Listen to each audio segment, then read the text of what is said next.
Bom dia, sejam bem-vindos e bem-vindas. Vamos aguardar um breve momento enquanto todas as pessoas entram na sala. Informamos que esta sessão é gravada e transmitida ao vivo através do canal do YouTube do INA.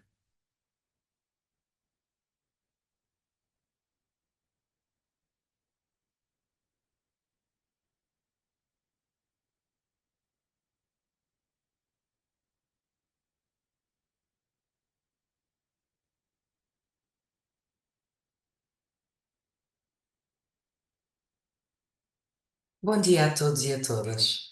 Na data em que se assinala o Dia Internacional dos Direitos Humanos, o INA promove o webinar Inclusão, Proibição da Discriminação e Proteção da Vulnerabilidade. O Dia dos Direitos Humanos é celebrado anualmente no dia 10 de dezembro, em virtude da adoção pela Assembleia Geral da Organização das Nações Unidas da Declaração Universal dos Direitos Humanos, em 1948. Este documento histórico é uma carta de princípios na qual se estabelecem e defendem os direitos e liberdades do indivíduo, independentemente do seu sexo, nacionalidade, etnia, religião ou qualquer outra condição. Esta data pretende promover a inclusão e o respeito mútuo como pilar da coexistência em sociedade. O webinar Inclusão, Proibição da Discriminação e Proteção da Vulnerabilidade tem como objetivo destacar o trabalho desenvolvido em prol da promoção e proteção dos direitos humanos em Portugal. Esta sessão será dividida em duas partes.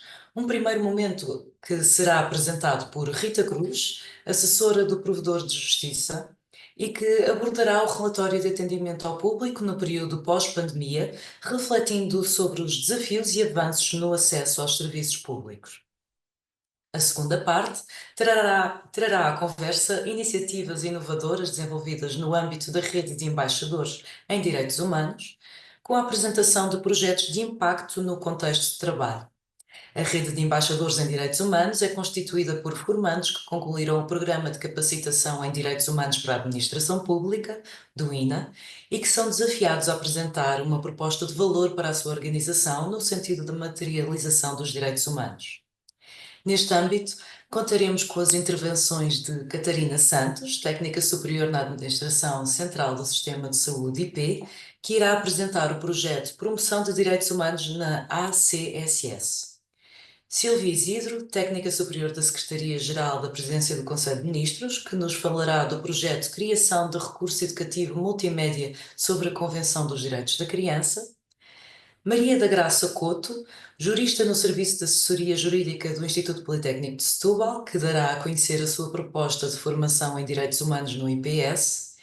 Ivanina Marcelino, técnica superior do INA, que irá apresentar o projeto Geração de Conhecimento.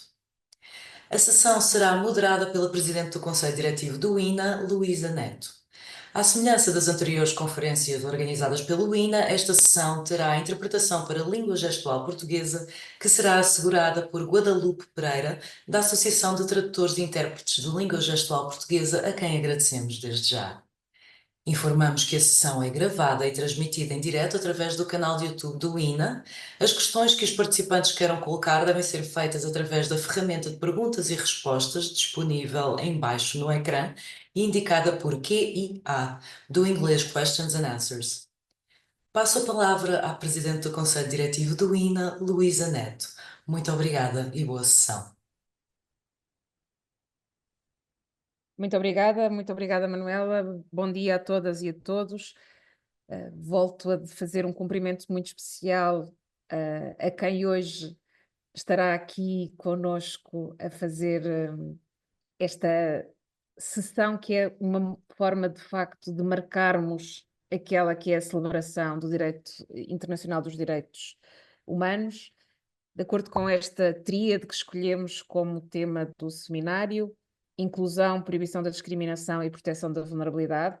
A inclusão é hoje um princípio fundamental que, ligada à ideia de igualdade, garante que todas as pessoas, independentemente das suas diferenças, sejam acolhidas, valorizadas na sociedade, e esta proibição da discriminação é naturalmente essencial para assegurar que nenhum indivíduo seja tratado de maneira injusta ou desigual, com base em fatores, os chamados fatores de suspeita, como lhe chamam, como lhe chama o Tribunal Europeu dos Direitos do Homem, como raça, género, orientação sexual, religião, deficiência, ou enfim, qualquer outra característica pessoal.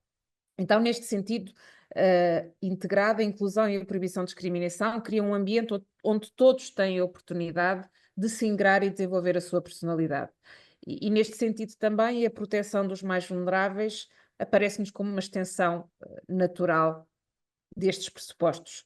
Pessoas em situações de especial necessidade de proteção, como as que enfrentam uma situação de pobreza, uma situação de discriminação múltipla ou interseccional, que enfrentam situações específicas de deslocação, que enfrentam, por exemplo, questões hoje em dia como as migrações resultantes de alterações climáticas, necessitam de medidas adicionais de apoio, de proteção, e ao garantirmos que estas pessoas recebem essa necessária discriminação positiva, a sociedade cumpre um dever ético, enriquece, torna-se mais justa e equitativa.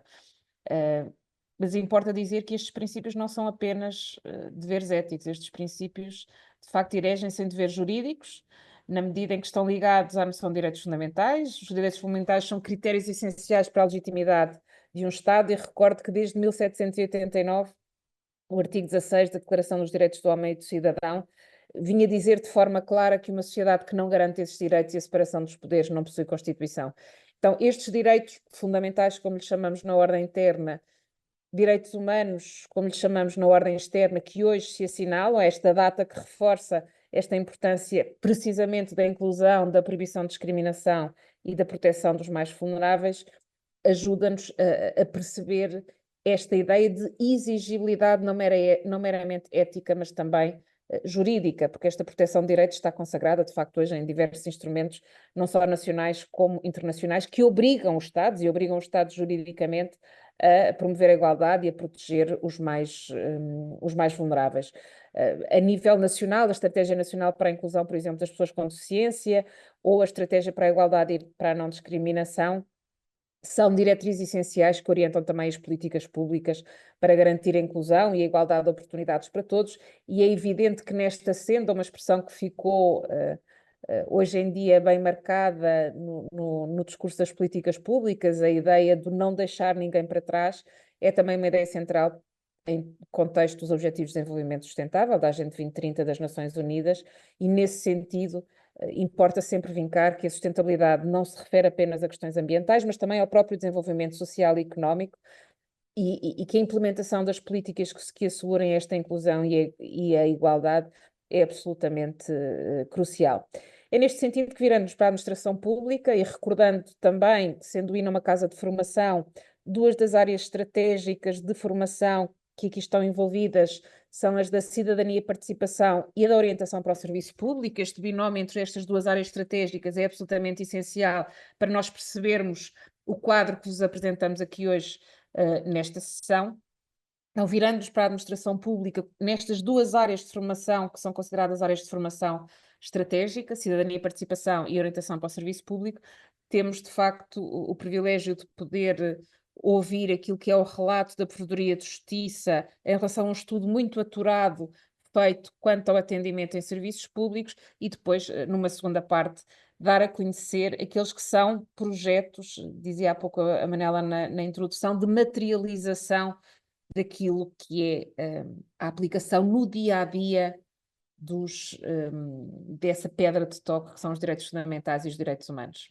Sem mais delongas, eu passava a palavra à Rita Cruz, pedindo-lhe que pudesse então apresentar-nos aquilo que chegou à Provedoria de Justiça. Muito obrigada.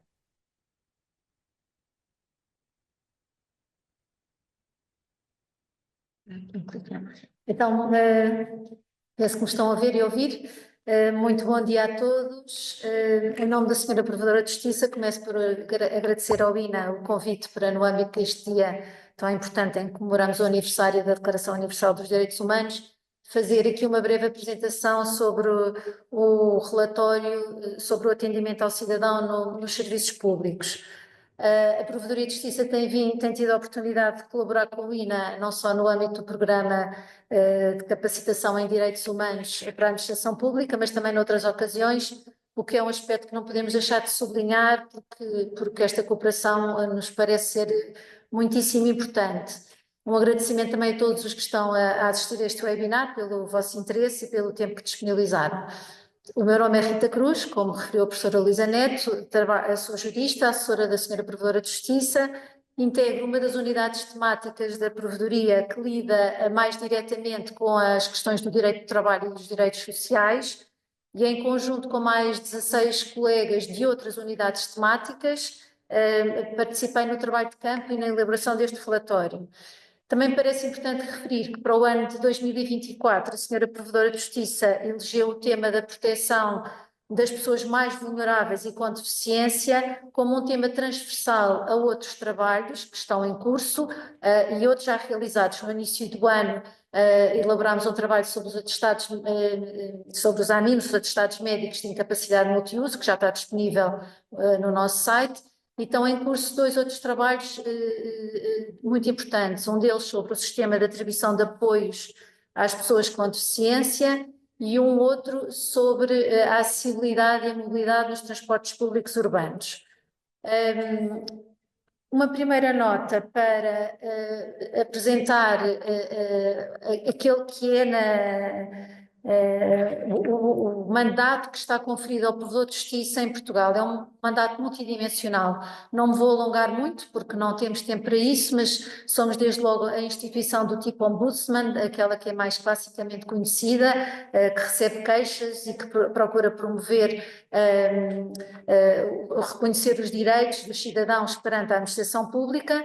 Depois somos também, desde 1999, a Instituição Nacional de Direitos Humanos, que em Portugal tem a obrigação de assegurar e fazer cumprir os princípios de Paris, no sentido de promover os direitos humanos de forma independente, e ainda somos um mecanismo nacional de prevenção, desde 2013, por resolução do Conselho de Ministros, foi-nos atribuída, no âmbito da Convenção contra a Tortura e outras penas ou tratamentos cruéis, desumanos ou degradantes, esta função, e que se materializa de forma muito concreta em visitas sem aviso prévio aos locais onde estão pessoas que se encontram privadas de liberdade e, portanto, pessoas mais vulneráveis. Por fim, também muito rapidamente, os instrumentos normativos que orientam a atuação da Provedoria são a Constituição da República, o Estatuto do Provedor de Justiça e a sua lei orgânica. Ora bem, diretamente ao assunto do direito ao atendimento como um direito fundamental, parece-nos evidente que se a Declaração Universal dos Direitos Humanos estabelece uma série de direitos fundamentais que devem ser garantidos a todas as pessoas, independentemente da sua nacionalidade, etnia, religião, entre outros fatores, o direito a um atendimento adequado pela administração pública reflete exatamente essa obrigação que o Estado tem de assegurar, como previsto na Declaração Universal dos Direitos Humanos, que todos são tratados com dignidade e permitir o acesso à justiça, a não discriminação, a inclusão social e o acesso a todos os seus direitos. É nesse sentido que entendemos que o direito ao atendimento adequado nos serviços públicos tem que ser considerado como instrumental para a concretização desses mesmos direitos, sendo a boa administração pública um dos mecanismos essenciais para promover a dignidade humana, a justiça e a inclusão social. A apresentação que se segue sobre a avaliação do atendimento dos serviços públicos, eu vou tentar focar na perspectiva das pessoas mais vulneráveis, tendo em conta o tempo que disponível e também o tema deste webinar.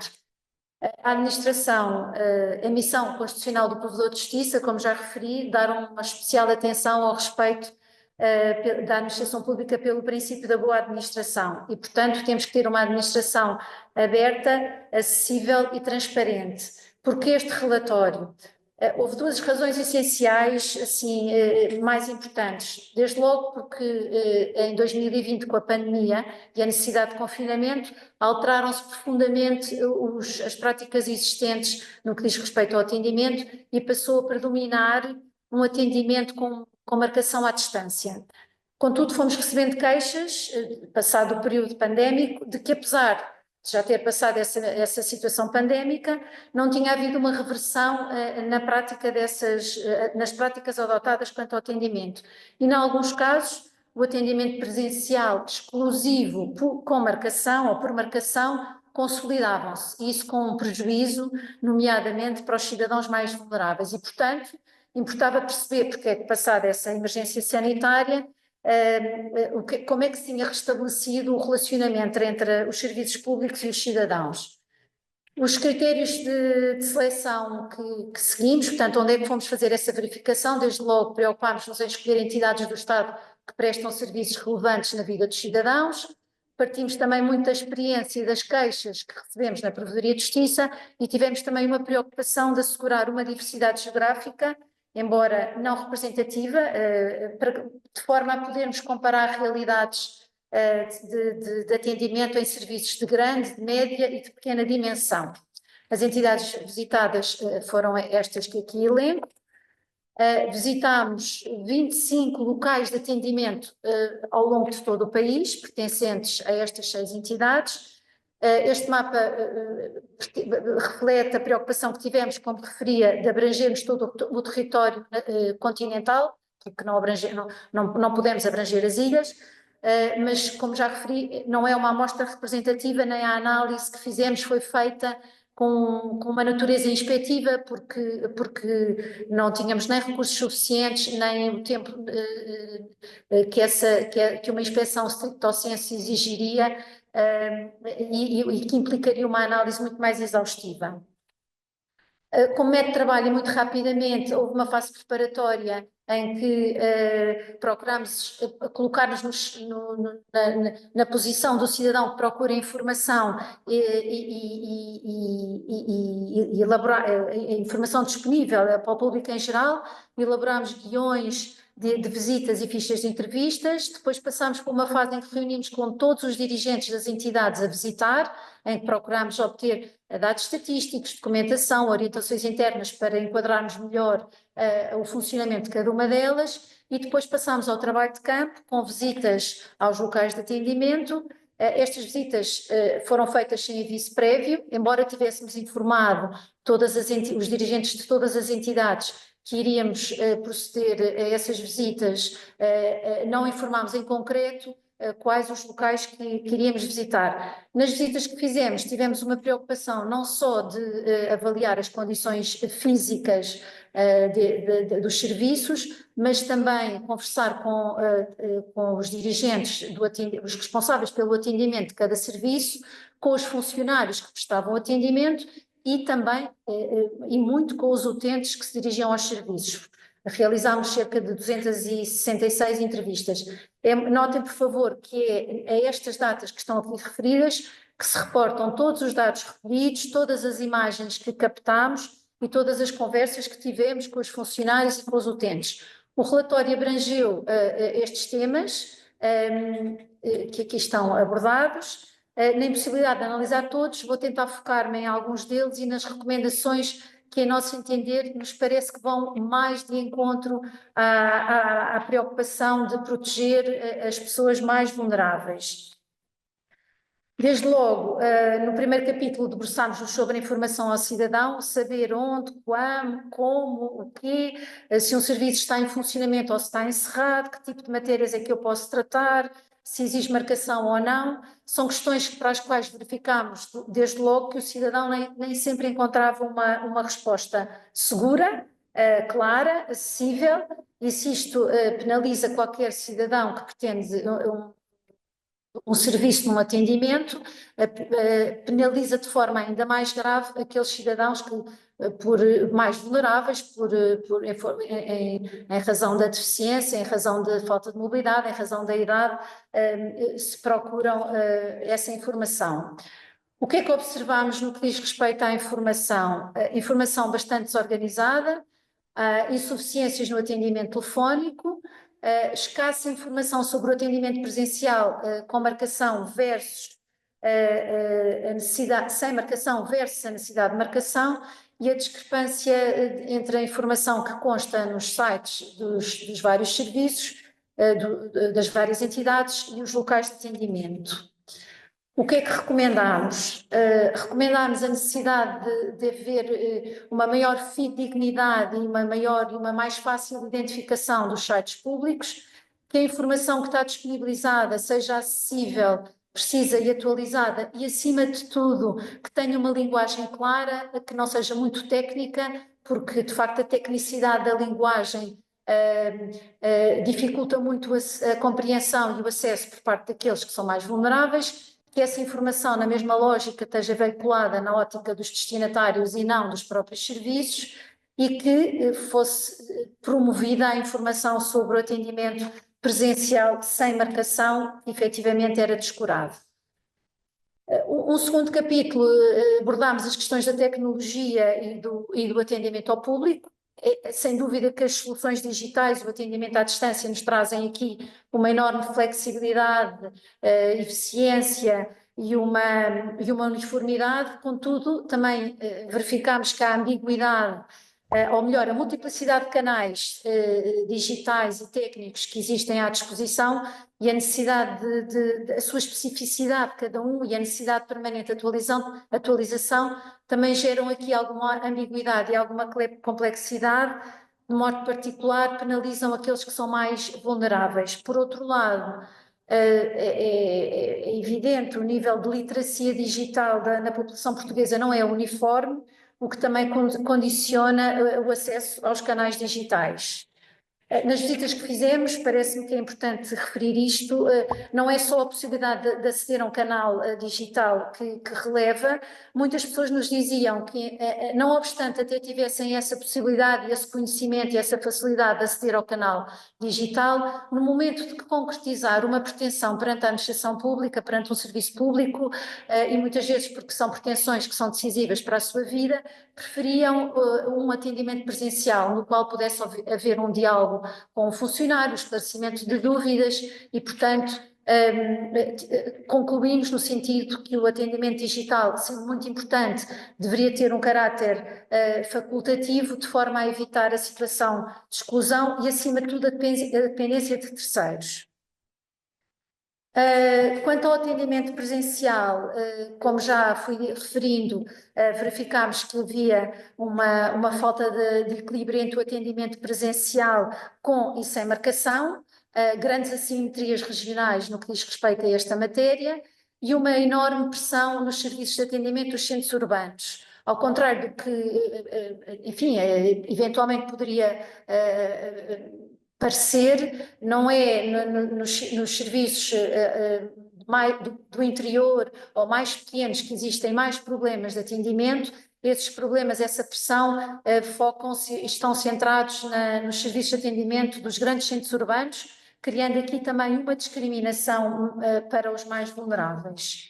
Deixem-me dar um exemplo. No serviço de atendimento do ICE em Lisboa, um cidadão que quisesse tratar de um pedido de reforma, de uma situação de desemprego, uma situação de doença grave, teria que esperar cerca de 2 meses para conseguir um agendamento, tempo de espera, como já referi na data da nossa visita, e em Lisboa a única alternativa que teria numa situação destas seria recorrer a uma loja do cidadão, com os problemas que conhecemos das lojas do cidadão, com gente a dormir à porta, com as senhas esgotadas aos primeiros minutos da manhã, e, portanto, uma alternativa seria deslocar-se a um serviço local numa área geográfica mais próxima ou menos próxima, por exemplo, Alenquer, onde o tempo de espera seria muito, muito menor. E, de facto, agora, esta situação acarreta alguns problemas, porque, em primeiro lugar, nem todas as pessoas, nomeadamente estrangeiros, pessoas mais idosas, conseguem perceber que existe esta alternativa, e esta alternativa pode não o ser, uma vez que tem custos, implica uma deslocação de dezenas de quilómetros, e tem um custo e pode ter um custo e também pode não ser possível, atenta à situação profissional e familiar dos cidadãos. Portanto, quanto a esta matéria, o que recomendámos foi a necessidade de haver um maior equilíbrio entre o atendimento com marcação e sem marcação e, necessariamente, o reforço da capacidade de resposta dos serviços nos grandes centros urbanos. Os tempos de espera, a informação disponível que nos foi facultada reporta-se a médias nacionais que não traduzem as assimetrias regionais e, por outro lado, também verificámos que havia uma falta de informação fiável e em tempo real sobre os tempos de espera, o que também vem propiciar redes de facilitação, mais uma vez, penalizando e discriminando os mais vulneráveis. Aqui as recomendações que foram produzidas foi no sentido de práticas de gestão da fluência tendentes a reduzir estes tempos de espera e divulgação de informação fiável quanto ao tempo previsto até ao atendimento. Ora bem, como tem vindo a perceber, tem sido conferida uma especial atenção às pessoas com especial vulnerabilidade e também neste relatório tivemos um capítulo dedicado só a estas pessoas e àquelas com direito ao atendimento prioritário. Claro que os direitos das pessoas com deficiência não se podem esgotar na acessibilidade física e é sabido que a Convenção sobre os Direitos das Pessoas com Deficiência exige que se identifiquem e eliminem os obstáculos não só à acessibilidade física, mas também no que diz respeito ao acesso à informação e às comunicações, incluindo os serviços eletrónicos. Aquilo que observamos foi a existência de grandes problemas estruturais de acessibilidade, não só física como à informação, e o incumprimento também das regras no atendimento prioritário das pessoas que a ele têm direito, com a autonomia comprometida relativamente a estas pessoas. Se calhar ilustrando com dois ou três exemplos concretos, a imagem que podem ver do lado esquerdo é o acesso ao serviço de atendimento da ACT no Porto, em que temos uma escadaria que não tem o acesso feito pela rua, tem uma escadaria sem qualquer corrimão, não há qualquer plataforma elevatória, não há qualquer possibilidade de aceder por cadeira de rodas.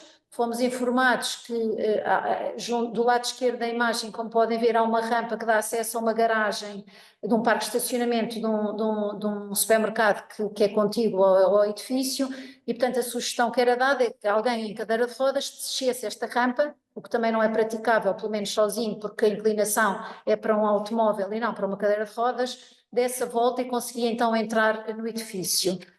Também verificámos que do lado direito, a entrada do edifício, o posto de atendimento onde se encontra o segurança estava colocado de determinada forma que não tinha qualquer visibilidade para a rua. Portanto, qualquer pessoa que estivesse na rua e que precisasse de ajuda para entrar no serviço, nem sequer conseguia ser visualizado pelo segurança. Sugerimos, logo no dia da visita, que este balcão de atendimento pudesse ser transferido para o outro lado do hall de entrada, de modo a que essa visibilidade já existia e, portanto, o segurança já podia prestar auxílio às pessoas que quisessem entrar. Essa sugestão foi imediatamente acatada pelos serviços e, portanto, terá contribuído para melhorar este problema, para minorar este problema.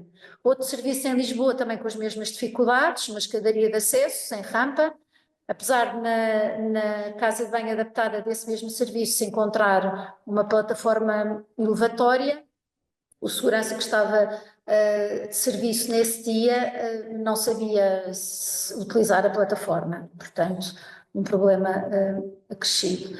Outro serviço em Alenquer, em que, existindo uma casa de banho adaptada, o acesso está bloqueado com móveis, está a funcionar como um armazém e, portanto, inviabiliza a sua utilização. Vimos também, no que diz respeito às soluções de acesso à informação, boas práticas, que também tivemos com preocupação realçar neste relatório. Os balcões de inclusão são uma delas, portanto, estes balcões são serviços que estão especializados na temática da deficiência ou da incapacidade e que têm como destinatários todos os cidadãos.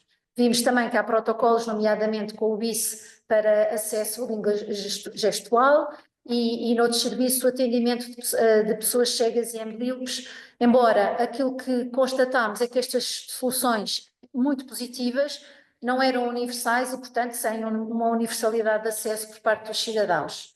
O atendimento prioritário que abrange estas pessoas Aquilo que verificamos é que nem sempre é cumprido e que há situações de conflito e que, portanto, implicaria também uma reavaliação.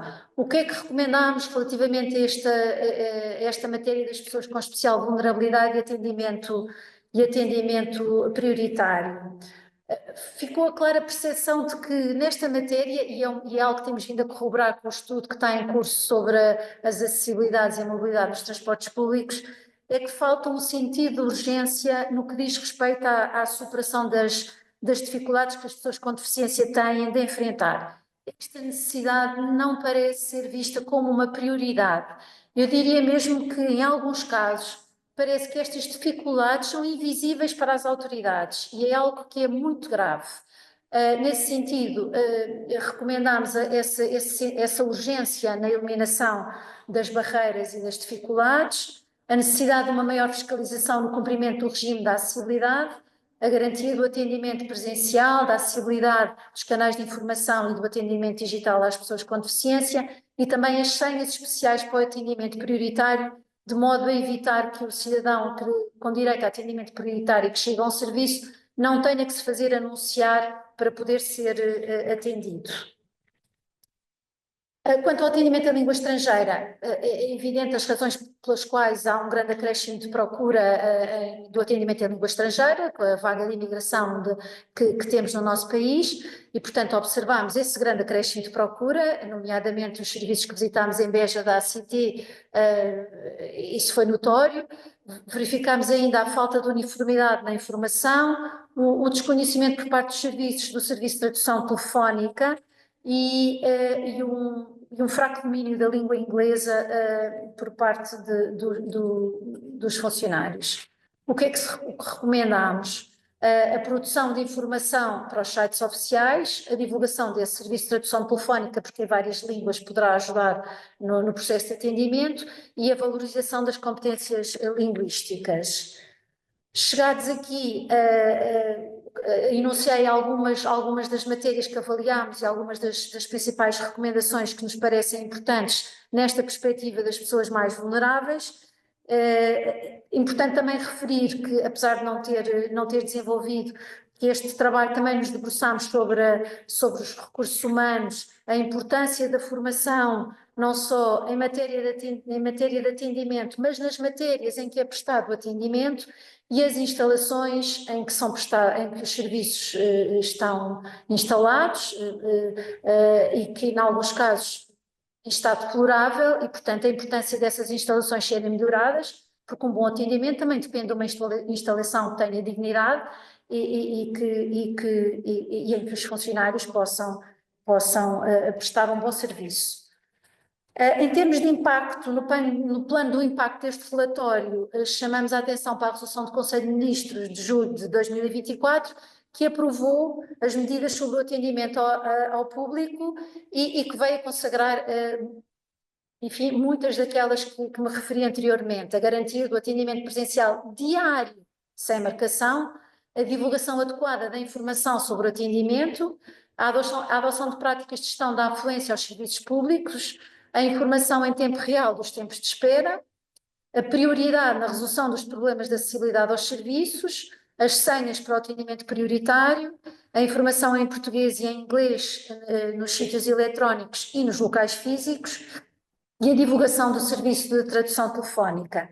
Também este diploma de agosto que veio estabelecer as regras de disponibilização de serviços digitais pela administração pública, veio estabelecer muitas medidas importantes, e entre elas a promoção da acessibilidade dos serviços digitais a pessoas com deficiência. Embora a nossa expectativa seja de que estas recomendações já estejam em prática e que a nossa administração seja cada vez mais uma administração de porta aberta e para todos, não tivemos ainda a oportunidade de fazer o follow-up destas medidas, até porque, como já vos referi, estão em curso outros trabalhos, mas assim desejamos que, até pela resolução do Conselho de Ministros, a que fiz referência, elas possam, se não estar já implementadas, vir a ser implementadas a curto prazo. E muito obrigada, espero ter apresentado brevemente e assim muito em ritmo de corrida aquilo que é mais importante. Fica à vossa disposição e aqui ficam os links também para poderem consultar com mais detalhe todas estas questões que abordei. Obrigada. Muito obrigada. Julgo que ficámos aqui com um panorama importante, quer do trabalho feito, quer também enfim, do estado da arte que podemos encontrar, de facto. Eu tenho aqui algumas questões, uma delas julgo que já foi tratada agora até na parte final. Tinha uma questão que correspondia à questão precisamente do atendimento em serviços públicos em língua estrangeira. E essa é uma das questões que estava aqui colocada como importante. Exatamente. De facto, sim, se quiser. Sem dúvida. Aquilo que nós verificámos nas visitas que fizemos foi esse atendimento, neste momento, é feito muito na base da boa vontade e dos conhecimentos que os funcionários têm da língua inglesa, ou não, porque muitas vezes também os utentes não dominam a língua inglesa. E, portanto, vimos o recurso ao Google Translator, a aplicações de telemóvel de tradução, de tradução de várias línguas, e verificámos também que não era conhecido o tal serviço de tradução telefónica que é prestado pela AIMA e que seria importante divulgar junto aos serviços. Muito bem. Outra questão que tenho aqui tem que ver enfim, com uma questão que também já foi tratada, a questão das barreiras físicas, enfim, que dizer que serão talvez as mais fáceis de auditar, mas que há também uma outra dimensão de vulnerabilidade que se prende, por exemplo, com pessoas com doença mental grave, com autismo funcional e que importaria de algum modo assegurar também por pessoas com formação, nomeadamente nestas situações ou noutras, por exemplo, pessoas com algum declínio cognitivo que necessitam também de profissionais com formação diferenciadas. O que este é mais um comentário mais chega do que propriamente uma questão. Uma outra questão que aqui é colocada, eu julgo que não é perguntado por que razão, estando a adaptação das instalações dos serviços públicos já normada há imensos anos, por que razão continuamos a ter serviços, nomeadamente da administração central, inacessíveis? Deve-se aos dirigentes deste serviço ou algo mais global? Enfim, não sei se quer responder, julgo que não terá que ver necessariamente. A resposta não é unívoca, provavelmente, mas se quiser. Pois, aquilo que nós observamos é que, de facto, alguns edifícios onde estão instalados os serviços públicos, até pela sua arquitetura, têm de facto grandes dificuldades de acessibilidade, nomeadamente. Estou-me a lembrar de um caso em que nos foi referido, até pelas condições de salas onde chovia, de atendimento, a impossibilidade de fazer melhoramentos, porque era um edifício que estava arrendado pelo Estado e, portanto, havia problemas com o senhorio, e, portanto, há toda uma questão de dificuldades que existem, que ultrapassam até, por vezes, o próprio serviço e que têm a ver com a gestão do património do Estado, não é? Diria. Claro. Há aqui uma outra questão que é colocada também mas julgo que também já foi de alguma forma referida ou foi remetido para o trabalho que também tem vindo a ser feito no que diz respeito aos atestados de incapacidade, nomeadamente os atestados de incapacidade multiuso, que estão ligados depois também a algumas destas matérias também. Dizia há pouco que a Provedoria tem estado a trabalhar também nessa área, se quisesse. Sim. No início do ano elaborámos um relatório sobre esses atestados, porque existe um grande atraso quanto à sua emissão e renovação, o que traz problemas, e temos recebido muitas queixas nesse sentido, nomeadamente porque deles também depende o acesso a prestações sociais, como seja o caso da prestação social para a inclusão. E, portanto, também nessa matéria, esse relatório pretendeu fazer um diagnóstico da situação e apresentar algumas sugestões no sentido de chamar a atenção para o problema, não é? Porque, de facto, ele compromete, como digo, o acesso a prestações que são essenciais para a sobrevivência das pessoas, em particular dos mais vulneráveis, não é? Pessoas com alguma incapacidade ou deficiência. Claro. Temos aqui uma questão que é uma questão muito específica, não sei se quererá responder ou não, que tem a ver com a questão do atendimento telefónico na AIMA.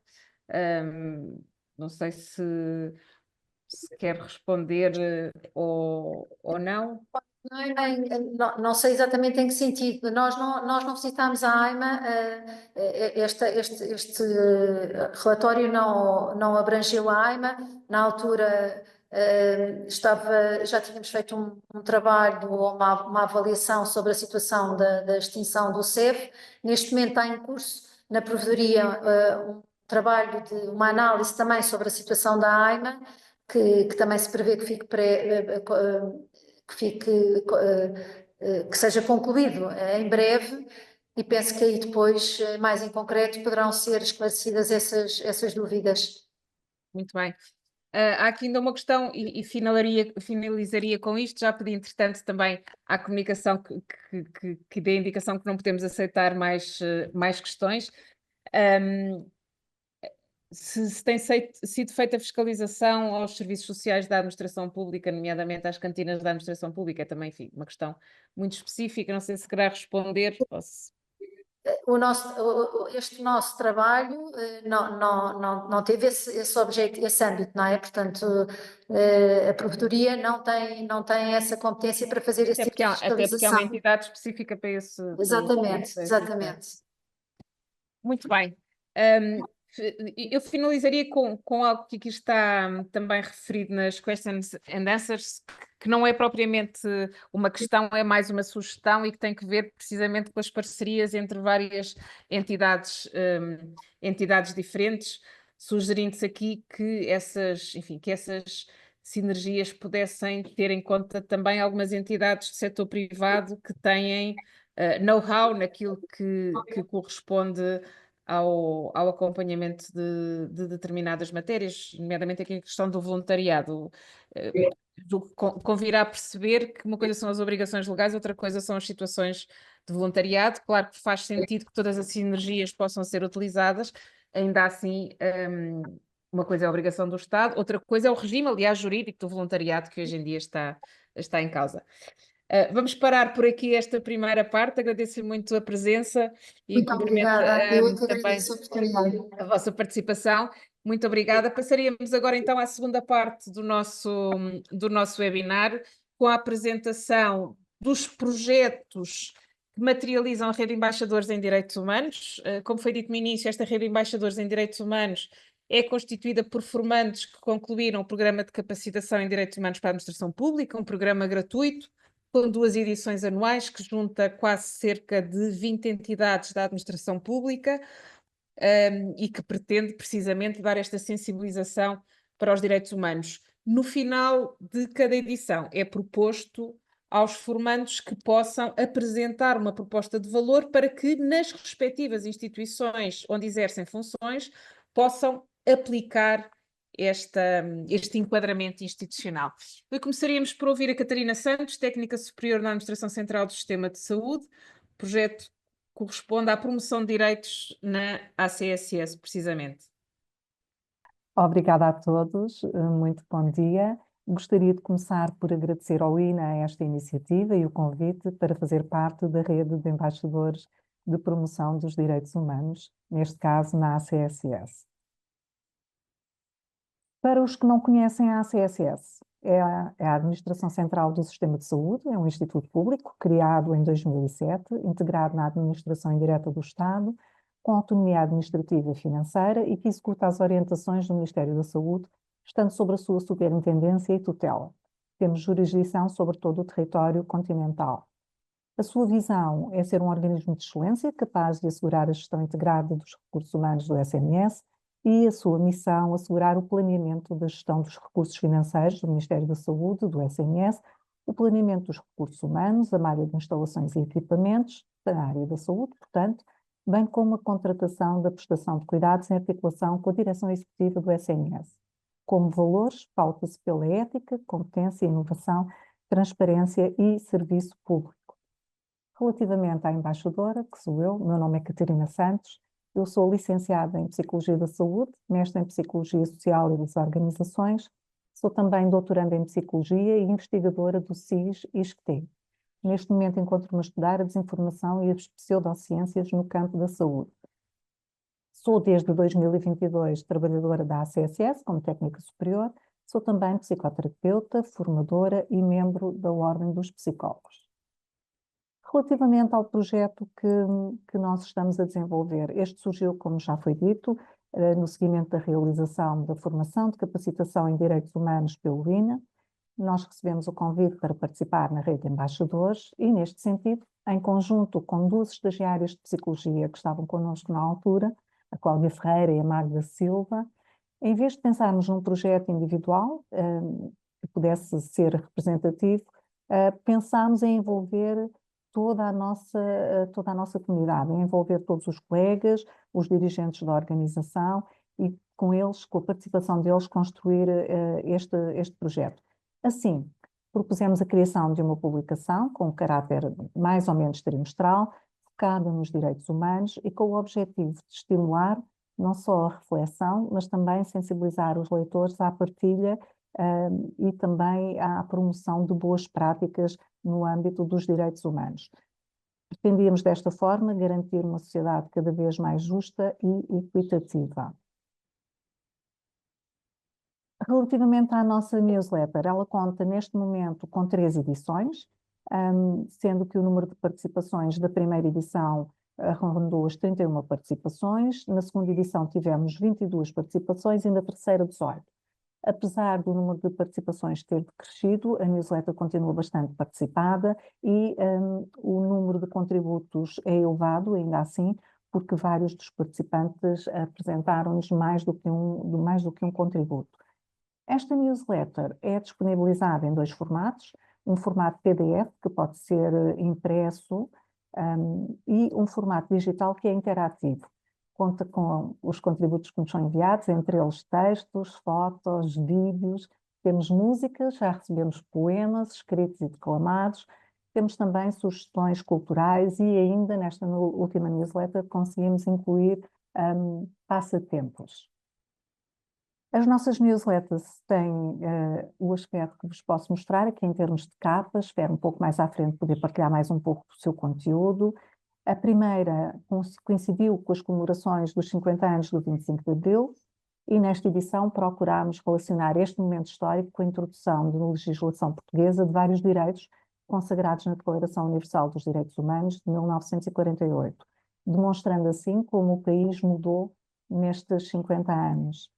Na segunda edição, o foco foram as crianças e os seus direitos, e neste sentido refletimos sobre os progressos realizados e sobre os desafios ainda presentes na implementação dos direitos, quer em Portugal, quer no resto do mundo. A terceira edição, sobre os direitos humanos e a saúde, surge no momento em que o setor da saúde se encontra sob um foco muito intenso.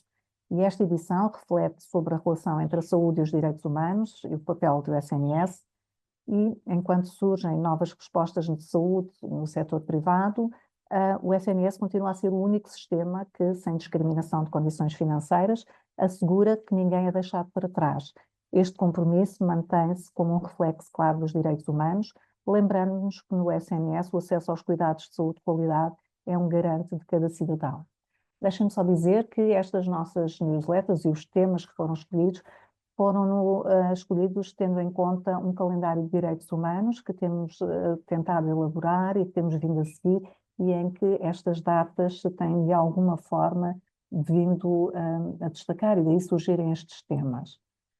Quanto à nossa equipa, não posso deixar aqui de agradecer uma vez mais a todos os que contribuem para a nossa newsletter. Este projeto só é possível graças às contribuições voluntárias e cuja dedicação e entusiasmo têm enriquecido cada edição. Queremos agradecer sinceramente a cada participante, destacando o apoio incansável da área da comunicação da ACSS, a AEC, que tem sido fundamental para o sucesso desta iniciativa. O interesse despertado pela publicação contou já com contributos externos à própria ACSS. Familiares de colaboradores já enviaram a sua participação e mesmo colegas de outras entidades, como por exemplo da Direção-Geral da Saúde. Esta fotografia é recente e mostra aos colegas da ACSS portanto, de Lisboa, porque não estão aqui todos representados, nem todos os que aqui estão representados colaboraram já nas newsletters, alguns só no futuro, mas gostaríamos de agradecer uma vez mais a todos.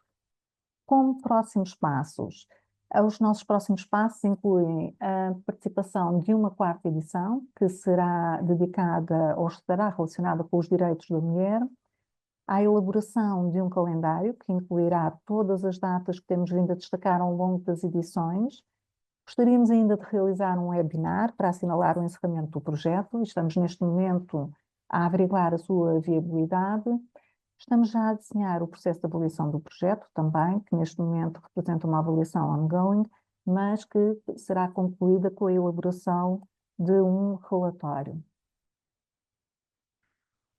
Gostaria de agradecer uma vez mais a todos pela vossa atenção e por esta oportunidade. Pedia agora um pouco de vossa atenção, porque penso que ainda me resta algum tempo e gostaria de partilhar aqui então só um pouco das nossas newsletters. Deixa-me ver se será possível. Não sei se neste momento conseguem Havia uma ouvir. lua de prata e sangue em É. cada mão. Era abril. Havia um vento que empurrava o nosso olhar e um momento de água clara a escorrer pelo rosto das mães cansadas. Era abril. Esta é uma descia participação aos que nos tropeções foi pelas laderas da enviada cidade. por a altura do 25 de Abril. Abril. Tingindo de perfume os hospitais e colando um Partilho agora um pouco da nossa newsletter sobre os direitos das crianças.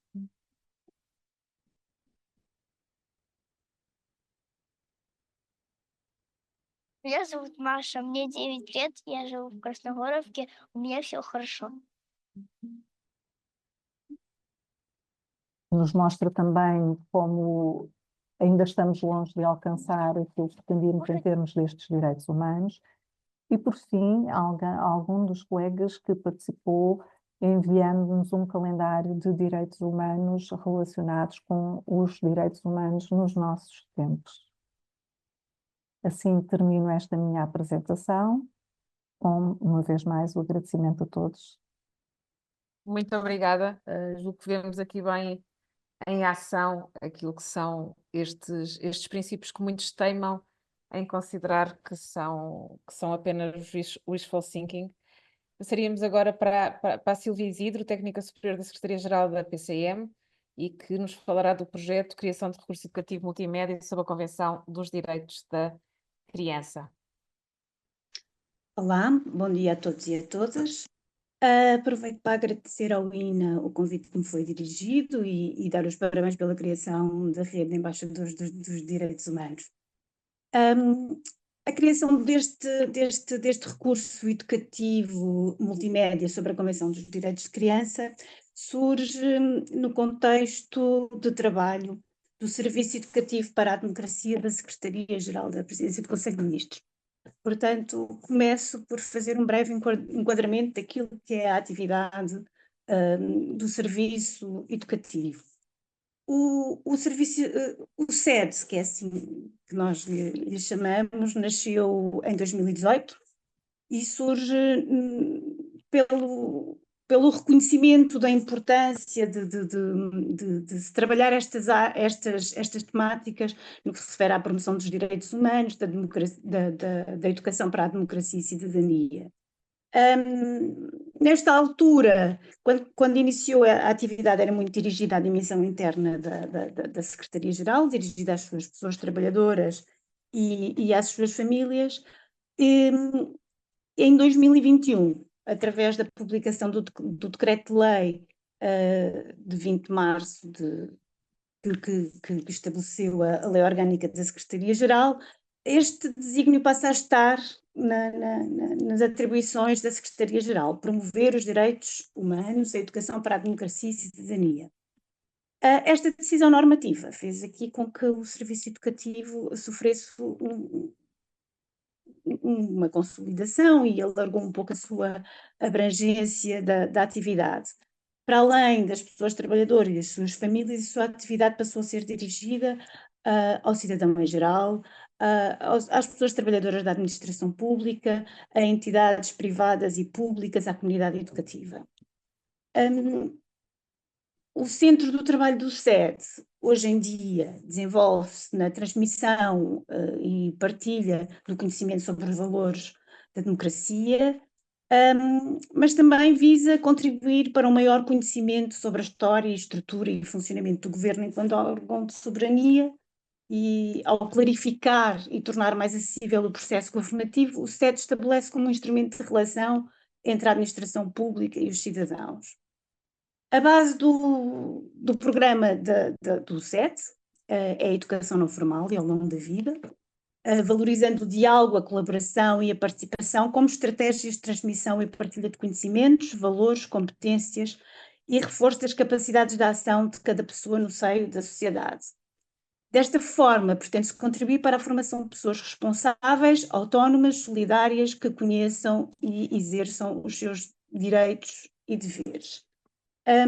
Destacamos apenas uma atividade que é permanente, que estamos a desenvolver neste momento, que é a simulação da reunião do Conselho de Ministros, em que convidamos alunos para virem ao campus, virem à sala de Conselho de Ministros, preparam uma política pública e assumem os diversos papéis ministeriais e fazem uma reunião do Conselho de Ministros.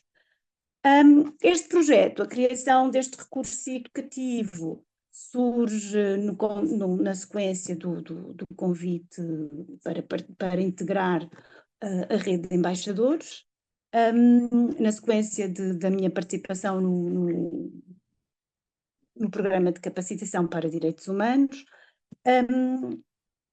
Sublinho que a própria Secretaria-Geral foi uma das convidadas para participar neste programa, e foi responsável por um dos módulos. E o que é que nós queríamos aqui valorizar? Às vezes a criança é um pouco esquecida nestas discussões e, portanto, quisemos aqui trazer ou sublinhar a importância da criança, dos seus direitos e dar aqui um bocadinho de voz, ou a importância de dar voz a estes cidadãos. Este recurso educativo que nós ainda estamos a desenvolver, já explico porquê. Este recurso educativo nasce de um trabalho de equipa entre a parte jurídica da equipa maior, que é a AGIR, e o serviço educativo. Criámos este recurso, que é dividido em três vídeos,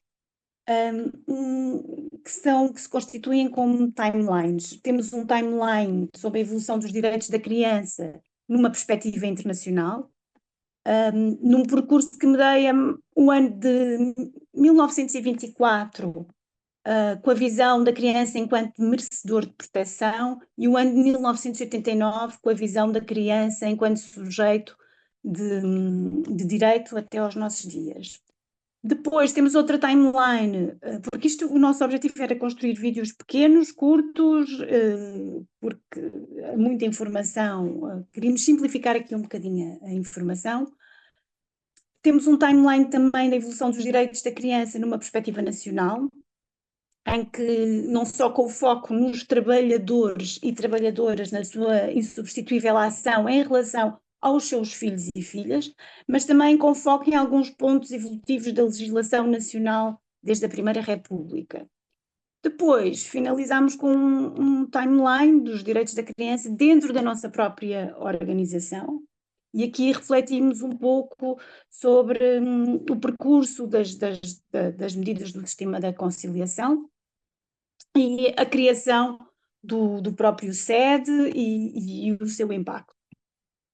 Como objetivo, tínhamos como objetivo criar um recurso educativo significativo, de curta duração, visualmente apelativo e dinâmico, com linguagem simplificada e acessível a vários públicos, procurando ir ao encontro do universo e linguagem dos mais novos.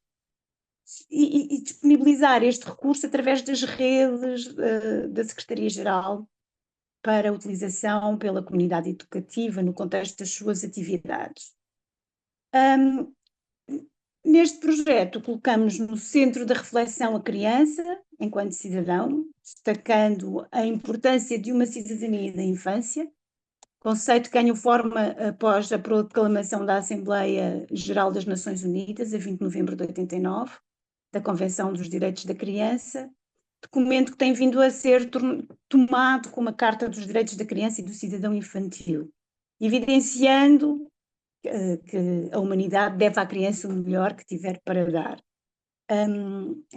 Como já tinha referido, é importante dar voz àqueles que, no contexto da sua realidade, têm dificuldade em ser ouvidas.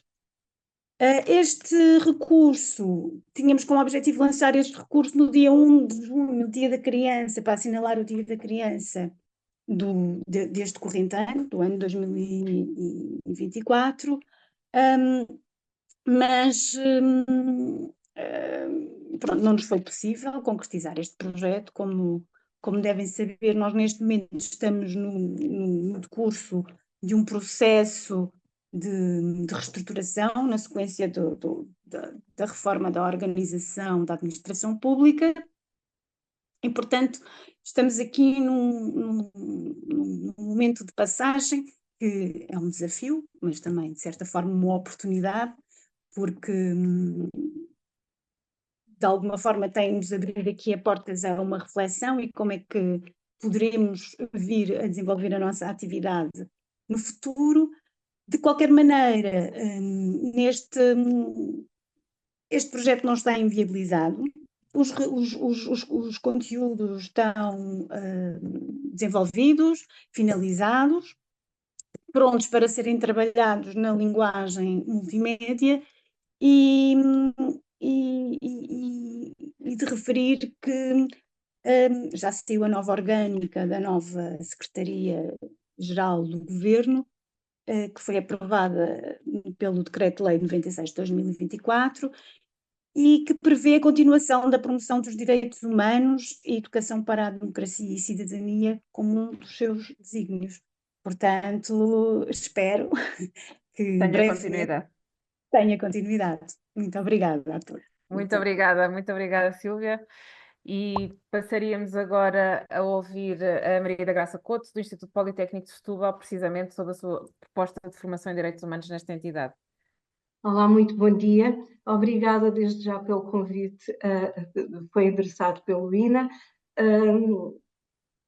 Nós, aqui no Instituto Politécnico de Setúbal, apresentámos uma proposta de formação muito centrada no aprender a aprender, que visa capacitar os formandos para que efetivamente possam aprender a aprender direitos humanos ao longo da sua vida. O Instituto Politécnico de Setúbal é uma instituição de ensino superior. A formação foi desenhada para os trabalhadores não docentes efetivamente, nós consagramos aqui duas ações. Formação de Direitos Humanos para atendimento ao público, que foi ministrada em junho de 2024 e foi integrada na celebração do Dia do Serviço Público das Nações Unidas, tendo como objetivo salientar a importância do contributo dos trabalhadores em exercício de funções públicas para a comunidade.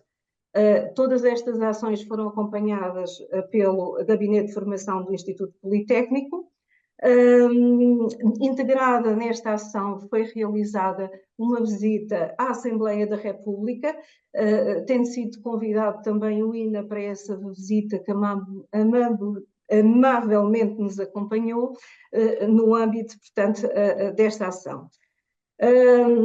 Estamos a dinamizar também um workshop sobre representação equilibrada entre homens e mulheres nos órgãos do IPPS, querendo aqui salientar que muitos dos órgãos do Instituto Politécnico são representados por docentes, não docentes e estudantes. E esta questão da representação equilibrada, portanto, além de ser um desígnio decorrente da lei, efetivamente ela traz aqui esta necessidade de podermos, através destas matérias, encontrar um pouco mais de paridade na representação, por forma a que possa existir uma maior diversidade na tomada de decisões por parte destes órgãos.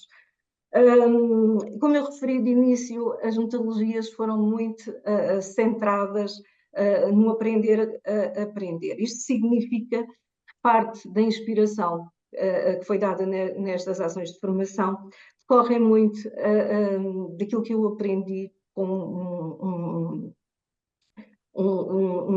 aquele que foi um poeta e foi um professor setuvalense, o Sebastião da Gama, no seu diário, que versa muito as questões de aprendizagem através do diálogo, aprendizagem através da comunicação.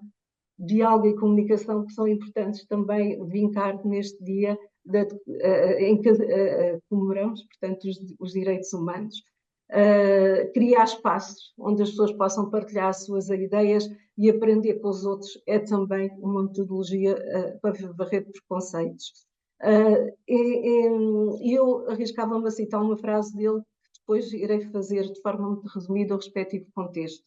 Em Setúbal, de princípio, perguntavam, é para a nota? E havia medo na voz. Portanto, isto é um texto inserido no diário. Não, é para aprender. Pois sim, para aprender é que é, para eu aprender, para o aluno aprender, para estarmos mais perto um do outro, para partirmos a aula ao meio, para taca a mim, para taca a ti.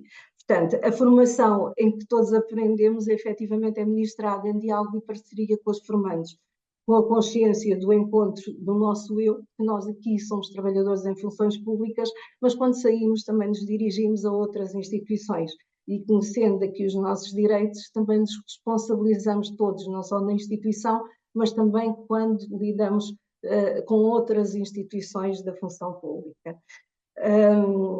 E questiona-se, né, mas porquê acrescentar esta dimensão de direitos humanos? Não basta saber só as regras, não basta só saber contar prazos, não basta só saber cumprir o direito à igualdade. Porque é que temos que estar sempre aqui a abordar esta questão dos direitos humanos?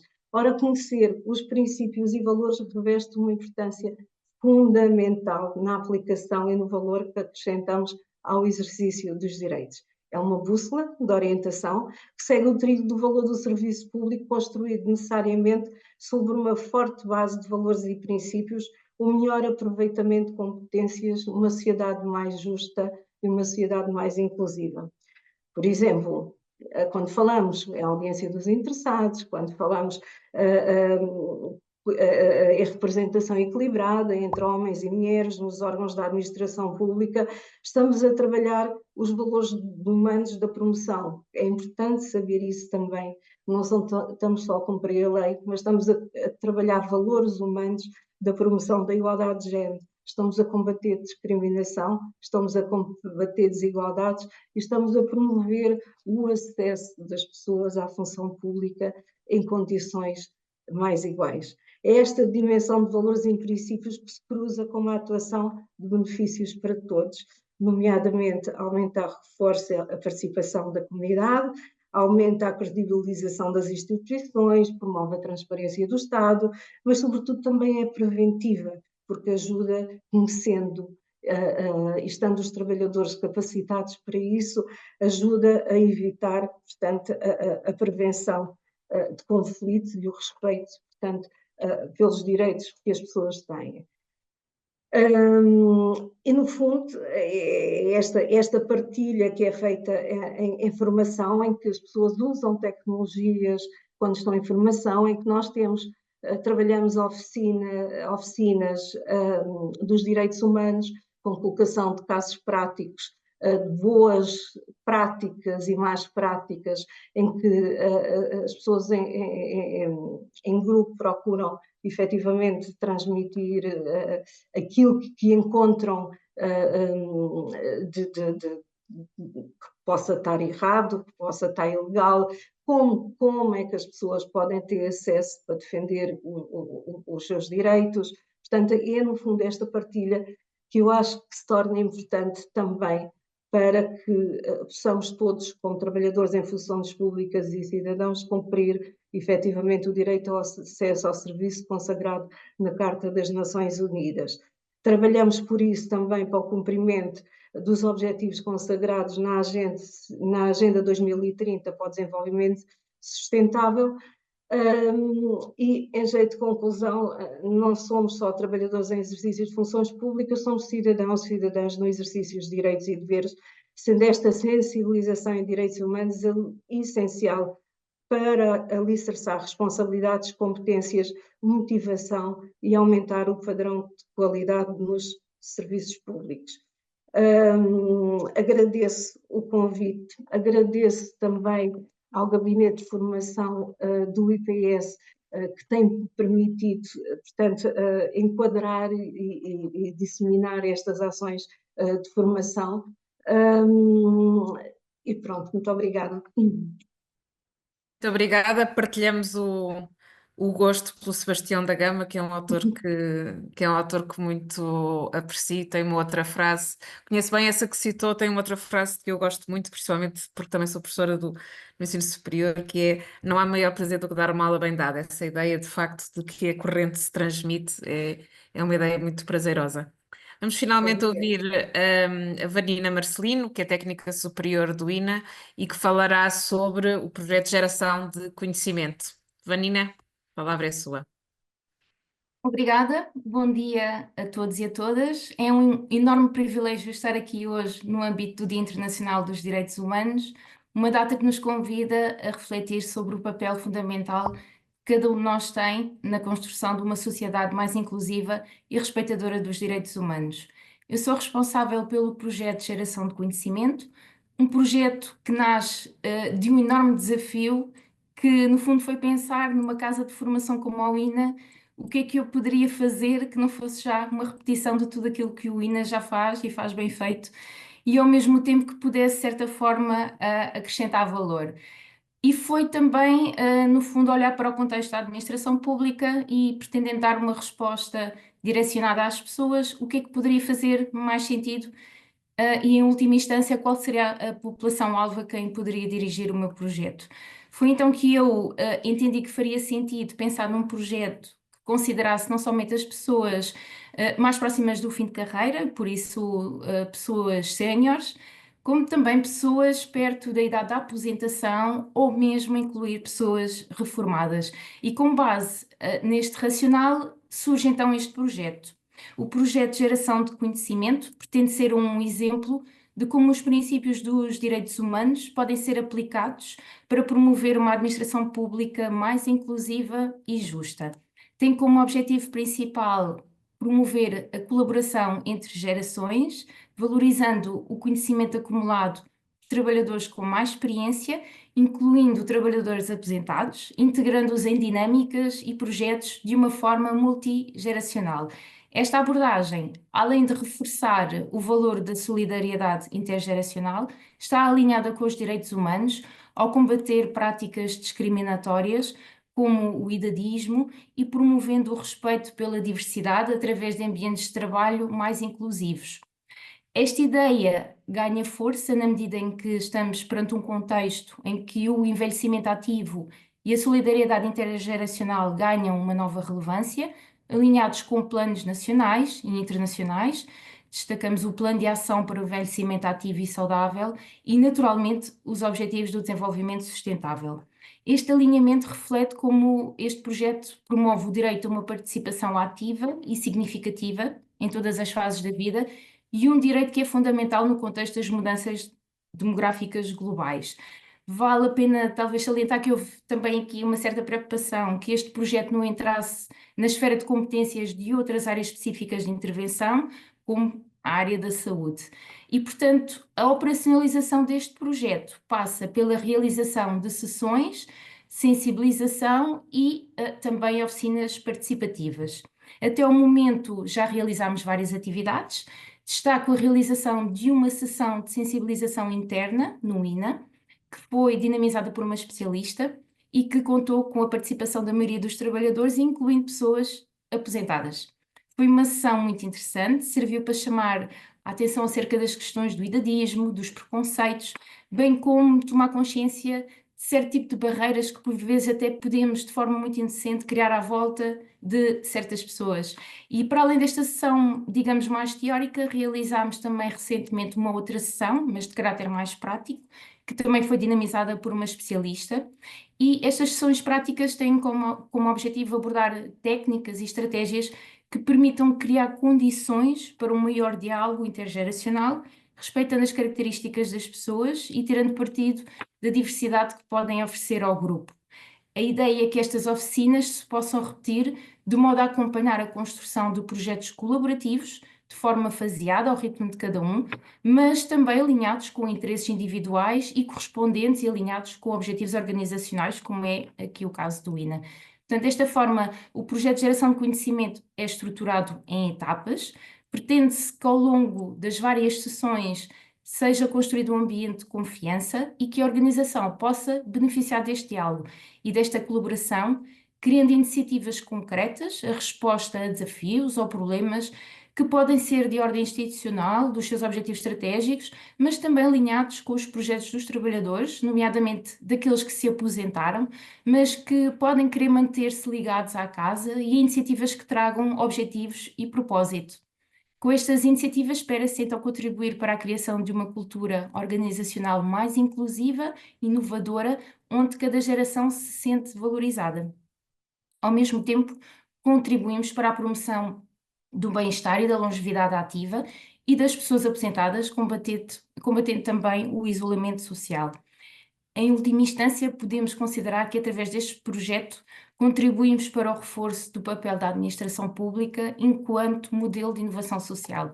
E para finalizar, eu diria que este projeto de geração de conhecimento constitui um exemplo da relevância que pode ser dada à diversidade e à inclusão, mas também à importância da gestão e preservação do conhecimento. Muito obrigada pela vossa atenção. Cláudia, agradeço-lhe muito pela apresentação deste projeto, tem sido, de facto, aqui uma fonte de revigoração para o INA, para o entrecruzamento das várias gerações. Eu julgo que esta sessão foi, de facto, uma sessão muito rica, quer pelo enquadramento daquilo que nos foi dado pelo relatório da Provedoria de Justiça. O relatório está disponível na sua totalidade no site da Provedoria de Justiça, está também disponível um sumário executivo do mesmo relatório e, portanto, o acesso é muito fácil para todos. A apresentação que a doutora Rita Cruz aqui fez foi uma apresentação meramente sumária daquilo que aí podem encontrar, e fica também a sugestão que possam seguir o site da Provedoria de Justiça, onde encontrarão, de facto, materiais importantes. É importante também perceber ou relembrar que a Provedoria de Justiça é a Instituição Nacional de Direitos Humanos. Nesse sentido também, a Provedoria de Justiça participa no Programa de Capacitação em Direitos Humanos, de que esta rede de embaixadores em direitos humanos é também um resultado. Na segunda parte tivemos a aplicação, não há melhor prática do que uma boa teoria, mas a teoria também convém que chegue à prática daquilo que são estas ideias, que são ideias motivacionais, de facto, no âmbito dos direitos humanos, no âmbito dos direitos fundamentais, neste cruzamento, como eu dizia, entre a ideia de cidadania e participação e de orientação para o serviço público, de orientação para os cidadãos. Os trabalhadores em funções públicas são cidadãos, mas orientam também a sua intervenção em função dos cidadãos. E, de facto, esta diversidade de partilha torna-nos mais ricos, faz-nos aperceber de forma mais clara esta necessidade de inclusão, de proibição da discriminação e de proteção da vulnerabilidade, seja qual for a sua forma. E agradecendo a presença de todos, passaria a palavra à Manuela, por favor, para o encerramento. Muito obrigada às centenas de pessoas que assistiram a este webinar. Foram mais de 400 pessoas em sala e no YouTube. Agradecemos também às nossas distintas convidadas. Vamos agora partilhar no ecrã um inquérito de avaliação do interesse desta conferência. Se tem interesse nestas temáticas, informamos que até dia 19 de dezembro ainda poderá concluir as edições deste ano dos cursos Competências para a Interculturalidade e Literacia sobre Racismo e Discriminação Racial. Estas formações destinam-se a trabalhadores da administração pública, mas estão abertas a todos os cidadãos interessados. Os cursos estão disponíveis na plataforma Now e poderá aceder aos mesmos através do link que iremos deixar no chat. Fique também atento às nossas comunicações para saber quando irão abrir novas inscrições para o Programa de Capacitação em Direitos Humanos para a Administração Pública. Em 2025 serão lançadas 2 novas edições. O Programa de Formação do INA inclui cursos de curta e de longa duração destinados aos trabalhadores da Administração Pública. Conheça a nossa oferta formativa em ina.pt, onde poderá também encontrar um vasto catálogo de cursos, bem como programas em parceria e percursos formativos. Poderá encontrar o link para obter mais informações na janela do chat. Acompanhe todas as novidades e iniciativas do INA nas redes sociais, Facebook, LinkedIn, Twitter e Instagram, e também no site oficial do INA, disponível em ina.pt. Mais uma vez, muito obrigada a todos e a todas que nos acompanharam ao longo deste webinar. Boa tarde.